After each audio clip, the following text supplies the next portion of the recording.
안녕하세요. 새로운 한 주가 시작되는 월요일입니다. 주말은 잘 보내셨는지요? 자, 월요일 되면은 항상 사주 알아맞히기로 여러분과 대면을 하게 됩니다. 71번째고요. 이번 주에도 역시 마찬가지로 전주 문제 내드린 거 풀어드리고 이번 주 새로운 문제를 내드리는 순서로 진행해 보겠습니다. 항상 말씀드리지만은 문제를 여러분의 실력과 혼자 힘으로 풀다 보면은 실력이 점점 늘어난다는 걸 알 수가 있겠습니다. 자, 그러면 이 전주에 내드린 문제부터 풀어드리도록 하겠습니다. 자, 이 사주가 이 전주에 여러분한테 내드렸던 문제가 되겠습니다. 정유년, 정미월, 기해일, 경호시에 태어나신 남자분이시네요. 자, 이 문제가 뭐였죠? 첫 번째, 이 사주의 가장 강한 오행은 무엇인지요가 첫 번째 문제가 되겠습니다. 사주 내에서 가장 강한 오행을 찾는 문제가 되겠습니다. 다음으로는 이 사주 강약이 어떤지요가 두 번째 문제가 되겠습니다. 사주 강약을 묻는 거죠. 마지막으로 이 사주 이성 배우자덕이 어떤가요가 세 번째 문제가 되겠습니다. 남자분이시니까 여자덕을 묻는 게 문제가 되겠죠. 자, 그러면은 문제를 풀기 위해서는 형국을 파악해 봐야 되겠죠. 사주 형국을 파악하기 위해서 오행의 분포부터 알아보겠습니다. 자, 제가 이 사주를 문제로 가져온 이유가 있습니다. 많은 분들이 오행을 개수로 파악하신 분들이 많다는 얘기예요. 심지어는 그 글씨를 사주로 적어놓은 밑에다 적기까지 한다는 얘기죠. 어떤 식이냐? 자, 오행의 분포를 알아보자 그러면 불, 화라고 그러죠. 화는 정화, 오화 세 개 있네. 그리고 흑, 토라고 그러죠. 흑은 미토, 기토 두 개가 있고, 그 다음에 금이라고 그러죠.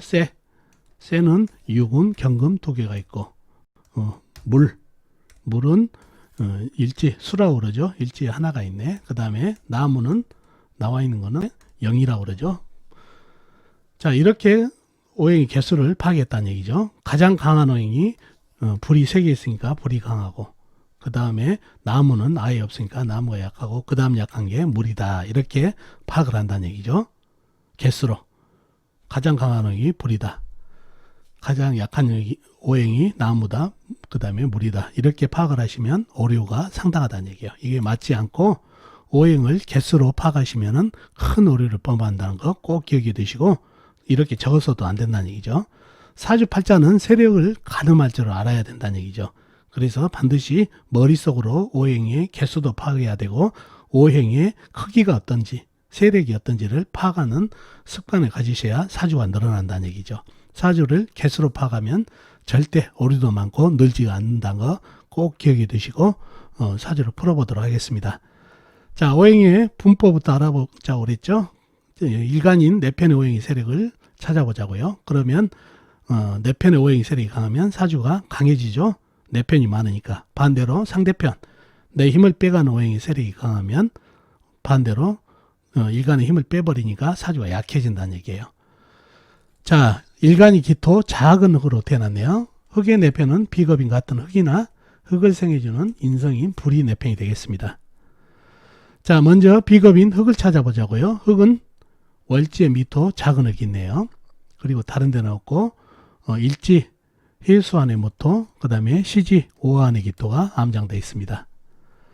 다음에 흑을 생해주는 인성인 불을 찾아보자고요. 불은 연간의 정화, 월간의 정화, 작은 불, 그 다음에 시지의 오화, 작은 촛불이 있습니다.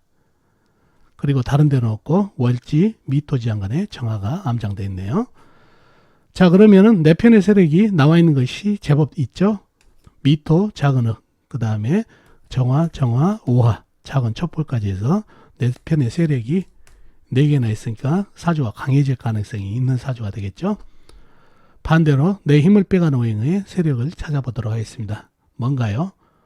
식상, 내가 생하면서 힘이 받고, 재성, 내가 극하면서 힘이 받고, 관성, 일간이 나를 극하니까 일간이 힘이 약해지는 이 세 가지가 상대편 오행이 되겠습니다. 식상은 뭔가요? 흑이 생해준 오행이니까 쇠가 되겠고, 재성은 물, 관성은 나무가 되겠습니다.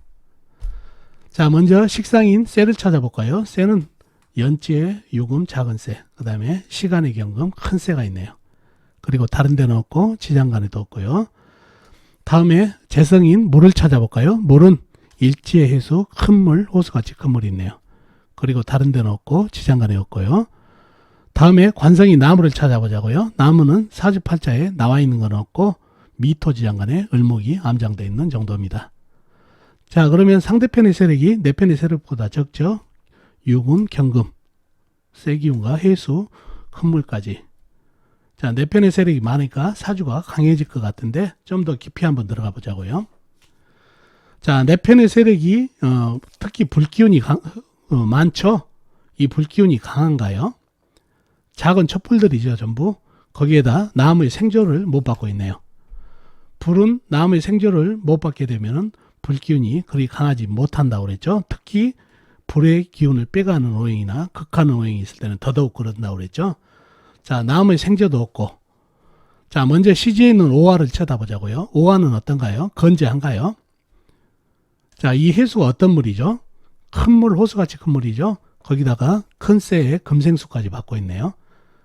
그러면은 이 물한테 이 오화는 한 방에 꺼지겠죠. 나무에 생재도 없고 막아줄 큰 흙도 없고, 그죠? 미토나 기토로 큰 물을 막는다는 어불성설이죠. 그러니 내 편 하나가 사라졌네요. 그죠? 그렇게 됐고, 다음에 이 정화는 어떤가요? 온전한가요?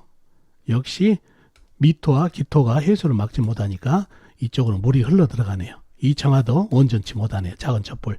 역시 나무에 생재도 없고. 그러면 이 정화 혼자 이 정화도 원래 이 해수가 침범을 해요. 그래서 거의 약해진 그런 형국이라는 얘기죠. 그래서 인성인 불들은 거의 힘을 잃었네요. 그 다음에 미토는 어떤가요? 내 편. 이 미토도 거의 이 물을 막기는 역부족이다 보니까 상당히 흙이 약해진 그런 형국입니다. 그래서 사주가 개수로 불은 많지만 오화, 정화, 그 다음에 이 오화, 정화는 꺼졌고 이 정화 역시 꺼지기 일보 직전까지 약해졌다는 얘기죠. 그래서 힘을 줄 수도 없고 결국은 미토 혼자 이 기토를 힘을 주고 있어서 이 미토도 거의 쓸려가기 일보 직전이지만 유일하게 힘을 주고 있는 오행이다 보니까 약한 사주가 됐다는 얘기예요. 그러니 오행의 개수만 보고 파가면은 오류가 생긴다는 얘기를 알겠죠. 자, 이런 형국이고요. 약사주가 됐죠. 문제 하나 풀었고, 이 사주에서 가장 강한 오행이 뭔가요? 자, 불은 아까 얘기했죠. 거의 물한테 장악돼서 꺼졌다고 그랬죠. 자, 흙들도 미토, 기토가 있지만은 이 강한 물에 거의 쓸려 내려가기 일보 직전이다 보니까 강할 수가 없고, 물이 가장 강하죠. 금생수를 받기 때문에. 쇠도 두 개가 있어서 강하지만 물을 생하느라고 힘을 받기 때문에 물이 이 사주에서 가장 강한 오행이 되겠습니다. 그러니 개수로는 하나밖에 없는 물이지만은 큰 물, 호수같이 큰 물에 큰 쇠에 금생수를 받기 때문에 이 물이 사주 전체를 장악합니다. 불 다 꺼버리고 이 흙들 절벅절벅하게 만들어버리니 상당히 강한 기운을 가지고 있습니다. 그래서 이 사주에서는 사주는 약하고 가장 강한 오행은 물이 됐습니다. 마지막으로 이 사주 이성 배우자운이 어떠냐고 물어봤죠. 이성 배우자운을 알려면 뭘 쳐다봐야 되죠? 재성을 쳐다봐야 되겠죠. 재성이 물이죠. 어떤가요? 물이 일지에 있는 해수인데 해수가 일간에게는 무지 부담이죠. 그죠? 예, 더구나 금생수까지 받고 있고 또 사주가 강해야 재성을 내가 내 손으로 쥐일 수도 있고 그러는데 오히려 재성한테 휘둘린다는 얘기죠. 재성한테 휘둘린다는 것은 여자한테 휘둘린다. 여자복이 떨어진 사주다. 그리고 여자는 내가 취해야 되는 대상인데 내가 휘둘려 버리면 상당히 부담이 되는 그런 형국이다 보니까 이성 배우자복도 매우 떨어지는 악처주의해야 될 사주팔자가 되겠습니다. 이 기토가 약해진 이유가 물 때문이도 되지만은 이 큰 쇠한테 힘을 너무 뺏겨서 약해졌죠. 그런 형국도 됩니다. 자, 용신은 미토가 되고 운에서는 불을 받으면 좋겠네요. 그죠? 그런 사주팔자가 됐고, 자, 다시 한번 말씀드리지만 오행이 분포를 볼 때 개수로만 파가면 이 사주같이 오류가 있다는 거. 오행의 크기, 그 다음에 질을 잘 봐야 된다는 얘기죠. 이 물도 상황에 따라서는 큰 물이지만은 작은 물도 줄어들 수 있다는 것 기억해 두시면 좋겠고, 이 불도 작은 불이지만은 나무의 생조라든가 주변 여건에 따라서 큰 불로 변할 수 있는 게 사주팔자라는 거 꼭 기억해 두시고, 사주팔자를 파악할 때는 반드시 오행의 질, 그 다음에 오행의 크기, 상태를 잘 파악해서 가늠해야 된다는 거, 또 생극의 관계도 잘 파악해야 된다는 거 기억해 두시면 좋겠습니다. 자, 이렇게 전주 문제는 풀어드렸고, 이번 주 새로운 문제 내드리겠습니다. 갑인년 신미월 경호일 갑신시에 태어나신 여자분이시네요. 다시 한번요. 갑인년 신미월 경호일 갑신시에 태어나신 여자분입니다.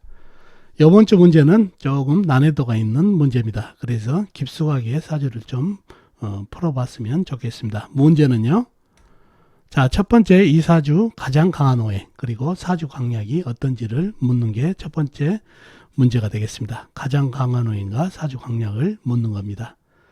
다음에 두 번째로는 이 사주 안에 오미 합이 있습니다. 합이 이루어지는지를 묻는 게 두 번째 문제가 되겠습니다. 세 번째, 이 사주 희신은 무엇인지요. 운에서 오면 어떤 오행이 운에서 오면 가장 좋은지 희신을 묻는 문제. 마지막으로 네 번째는 이 사주 여자분이시죠. 남편복은 어떤지가 문제가 되겠습니다. 자, 이렇게 네 가지 문제를 사주 형국을 파악해보면 또 알겠죠. 이번 주 문제는 약간 난이도가 있다고 말씀드렸죠. 자, 이렇게 이번 주 문제도 내드렸습니다. 이번 주 문제도 여러분의 힘으로, 여러분의 실력으로 한번 풀어보시면은 사주 공부 실력에 많은 도움이 되겠습니다. 자, 이번 주 문제도 댓글로 답을 많이 올려주시면 감사하겠습니다. 그럼 다음 주에 또 뵙도록 하겠습니다. 안녕히 계세요.